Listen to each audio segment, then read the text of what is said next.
Olá, meus irmãos, Deus os abençoe, em nome de nosso Senhor Jesus Cristo. Para mim é uma grande honra estar aqui para mais essa conversa. E eu quero comentar mais alguns parágrafos da mensagem, Se Deus é conosco, onde estão os seus milagres? Nós sabemos que o profeta, ele tomou Juízes 6 para pregar essa mensagem. Ele também prega depois uma outra mensagem chamada Não Te Enviei Eu, baseado no livro de Gideão. Na vida de Gideão. Todos nós sabemos que há um paralelo muito distinto na vida de Gideão e os dias em que nós estamos vivendo após os dias do profeta, porque a gente tem que sempre olhar a continuidade da palavra, como é que ela continua. Então Gideão, ele foi um homem que Deus o preparou, que Deus viu valor nele. E o grande valor que Deus viu nele, diz o profeta, era que ele era um homem escriturístico, ou seja, ele queria ver a operação do Espírito baseado naquilo que Deus fez no passado, porque ele sabia que Deus não muda e que o que ele fez no passado ele faria de novo, outra vez, repetindo a Escritura. Então, o anjo do Senhor apareceu para ele em forma de um homem. Veja, temos uma coisa muito interessante nessa mensagem, que Israel sofreu debaixo da mão do inimigo, que devorou a sua lavoura, sua comida, seu trigo e assim por diante, por 7 anos. Um tipo também das 7 eras da igreja. No final desses 7 anos, Deus envia um profeta. Outra vez aqui no tempo do fim, depois das 7 eras, Deus enviou um profeta, Malaquias capítulo 4. E após a mensagem do profeta foi levar o povo de volta à fé original, para mostrar-lhes o primeiro êxodo. Aquele mesmo Deus que apareceu lá atrás, através de um profeta, e tirou o povo do meio do Egito com uma vara na mão, e vindicou o profeta como um pilar de fogo, e que eles estavam servindo o mesmo Deus, e a razão pela qual eles estavam perdendo a batalha, o devorador tinha entrado, e eles estavam empobrecendo, e amedrontados e acovardados, é porque eles haviam perdido a fé, e estavam brincando de igreja. Toda vez que uma pessoa começa a esfriar na fé, e começa a brincar de igreja, ou seja, ele só vai ao culto nos domingos, não frequenta o culto de oração, não tem uma vida pautada pela Bíblia, não tem seu culto doméstico, não se ajoelha no altar, não chora, não busca o poderoso Espírito Santo, não se alinha com o plano de Deus para a sua hora, não tem nenhum compromisso com a igreja, você não sabe nunca quando ele chega nem quando ele vai, ele não quer responsabilidade, ele não quer cumprir certas tarefas, certa missão dentro da igreja, ele está brincando de igreja. E é quando então o inimigo entra e começa a devorar, começa a empobrecer, começa a encurralar, sendo que a igreja é para ser uma igreja poderosa, uma igreja conquistadora, todas as coisas debaixo dos nossos pés.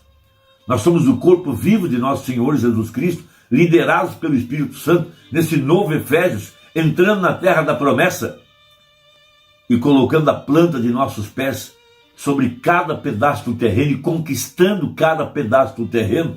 Foi o que Caleb disse para Josué 40 anos depois. Ele tinha sido um dos espias, ele tinha entrado na terra da promessa, ele tinha colocado os seus pés sobre aquela montanha que mais tarde veio a ser dele. Veja, depois de 40 anos, ele disse a Josué: olha, eu sou tão forte quanto eu era 40 anos atrás, dá-me aquela montanha. Josué disse: vai lá e conquista, é sua. Você não botou lá o pé sobre ela? Temos uma promessa. Da mesma forma, uma igreja que vive para cumprir o propósito para o qual ela nasceu, para cumprir um plano predestinado, alinhado com a mensagem do dia, alinhado com a promessa. Porque eu não posso ter fé para ficar pedindo coisas para me enriquecer, para pedir a Deus que abençoe o meu projeto, abençoe o meu plano. Não tenho coragem para isso. Mas quando eu sei que é a vontade de Deus, que está alinhado com o seu plano, alinhado com a mensagem do dia, com o propósito para o qual nós nascemos, então posso me ajoelhar e pedir o que eu quiser.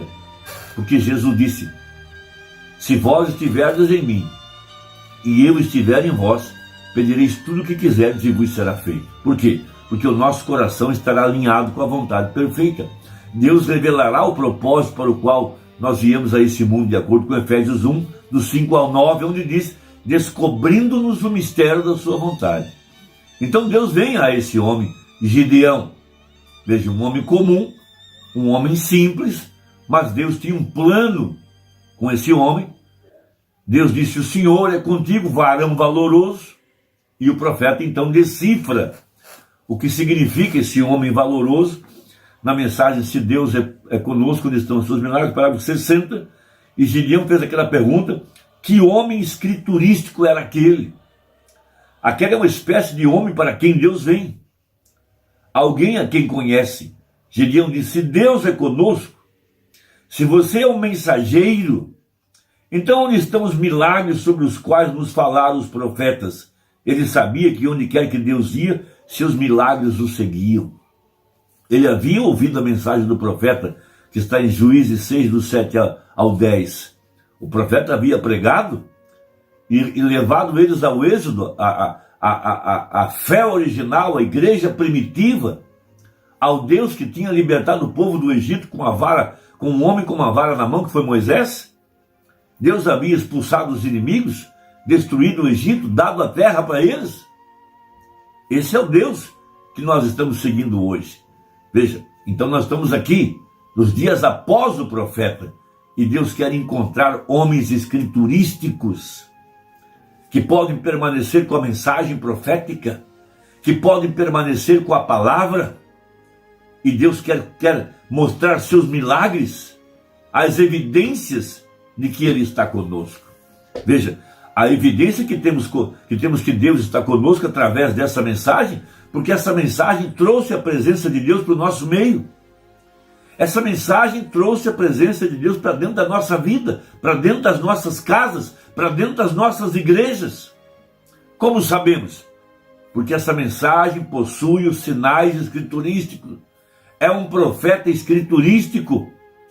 Nós não vamos ver na mensagem nenhuma coisa fantasmagórica, inescriturística. Nós vimos o profeta dizer que nesses dias finais haveriam multidões seguidoras de sinais que não sabem nada ou quase nada da palavra, não sabem o que Deus está fazendo com a sua palavra, não conhecem o plano para esta hora. Nós estamos aqui dentro do terceiro êxodo, para buscar o poderoso batismo com o Espírito Santo que nos tirará da terra no arrebatamento. É o tempo do amadurecimento do grão. É o tempo de voltar à fé original, de viver de fé na palavra. Esse é o tempo da obra sendo terminada. Veja, a luz já apareceu no entardecer. Agora ela vai aparecer lá para os judeus, nesse novo amanhecer para eles. Mas nós estaremos saindo da terra no arrebatamento. Para que os judeus possam receber o evangelho, nós temos que ser arrebatados. Para que haja o pacto financeiro de Daniel 9, entre judeus e católicos, a igreja tem que sair de cena. Para que a América receba a bomba que virá do rei do norte, chamada Satã II, que vai explodir a América. Como temos a visão do profeta. Veja, aí já está a mulher de púrpura, vice-presidente dos Estados Unidos. O rei do norte já se levantou, as pragas já foram chamadas, a fome é a próxima etapa. Onde está a igreja? Guardando feijão em garrafa PET? Guardando arroz em garrafa PET? Procurando fazer prédios para ter aluguéis e garantir o futuro? Ou está atrás da fé perfeita, da fé para o arrebatamento, crescendo na estatura de um varão perfeito, tomando sua posição no corpo de Cristo, numa verdadeira adoção, aonde Deus pode dizer: esse é meu filho amado, em quem tenho o prazer de morar? Essa é a Bíblia. Então, veja Juízes capítulo 6, verso 11 a seguir. Então o anjo do Senhor veio e assentou-se debaixo do carvalho que está em Ofrá. Disse o profeta: o que segue a mensagem é Deus em carne humana. Deus apareceu para Gideão, ele teve os seus olhos abertos, o véu lhe foi rasgado, e ele pôde ir além do véu e ver o grande El Shaddai dentro de um homem, com uma visão correta. Veja, que pertencia a Joás, a Bislita, e Gideão, seu filho, estava malhando trigo no lagar para o salvar dos midianitas. Então o anjo do Senhor lhe apareceu e lhe disse: o Senhor é contigo, varão valoroso. Veja, O profeta disse: Deus viu valor nesse homem. Muito embora toda a nação estava amedrontada, desencorajada, enfraquecida, pobre, amedrontada, mas havia um ali que Deus podia colocar seu olhar sobre ele. Era um homem que Deus tinha sua mão sobre ele. Deus o havia predestinado, era um homem que estava na mente de Deus. Ele era uma semente eleita da mesma espécie do profeta, porque cada semente produzirá de acordo com sua espécie. O profeta havia pregado a mensagem e levado o povo à fé original, mostrado o primeiro êxodo, mostrado a operação profética do pilar de fogo lá atrás. E Gideão era da mesma espécie. Então ele faz a seguinte pergunta, mas Gideão lhe respondeu: ai, Senhor meu, se o Senhor é conosco, por que tudo isso nos sobreveio? E que é feito de todas as suas maravilhas que nossos pais nos contaram? Ele havia guardado a palavra, ele conhecia a obra de Deus do passado que os pais lhe haviam ensinado. Moisés, Abraão, Isaac, Jacó, cada um daqueles homens. Veja, Josué, ele era um homem escriturístico. Ele sabia da abertura do Rio Jordão, como Deus havia destruído Jericó. Ele conhecia essas histórias. E ele queria esse Deus escriturístico, esse Deus que operava de acordo com a sua palavra. Ele não queria sensações de luzinhas brilhando, de arrepio nas costas, essas bobagens que as pessoas procuram dentro da igreja. Fogo na canela, fogo no pé, essas bobagens. Pessoas estão atrás de emoções e sensações. Ele queria os sinais escriturísticos de uma igreja que está crescendo em tudo, crescendo na estatura do varão perfeito, perfeitamente ajustada com a mensagem do dia, perfeitamente alinhado com a mensagem profética. Ele havia ouvido uma mensagem profética e ele queria estar alinhado com a mensagem profética e ele queria sinais escriturísticos. Então, veja, nossos pais falaram, né? Veja, não nos fez o Senhor subir do Egito, porém agora o Senhor nos desamparou e nos deu na mão dos midianitas. Então o Senhor olhou para ele e disse: vai nessa tua força e livrarás a Israel da mão dos midianitas. Porventura não te enviei eu? O profeta pregou uma outra mensagem após essa aqui: não te enviei eu? Ele sabia. Veja, ali estava aquele anjo, que não era um homem comum, era Deus lhe comissionando. Veja, qual era a força que Gideão tinha? A força que Gideão tinha é que ele era um homem escriturístico. Vai nessa tua força. Veja, e é isso que eu quero, um homem escriturístico, que opera de acordo com a palavra, que opera de acordo com as escrituras. Um homem que não está atrás de bobagens, de sensações, de coisas inescriturísticas, como hoje muitos pastores estão atrás de líderes que nem sequer mais pregam a mensagem, que gritam, ordem e conduta, e agora já estão pregando prosperidade nas suas igrejas, levando o povo de volta ao evangelho denominacional, que foi tão condenado pelo profeta. Mas um homem escriturístico, que pode viver de fé na palavra, que pode confiar que essa mensagem é Deus, que ela é a revelação de Jesus Cristo. Então prega o profeta na mensagem. Veja, parágrafo 63, ora, parecia um homem assentado ali, e ele era homem. Ele olhou para ele e disse: não, meu senhor, se Deus é conosco, então por que estão todos esses problemas sobre nós? E onde estão os milagres dos quais nos falaram nossos pais? Onde estão as coisas que Deus costumava fazer? Agora, há uma boa maneira para se crer se o mensageiro está certo ou não. Por que sabemos que essa mensagem é de Deus?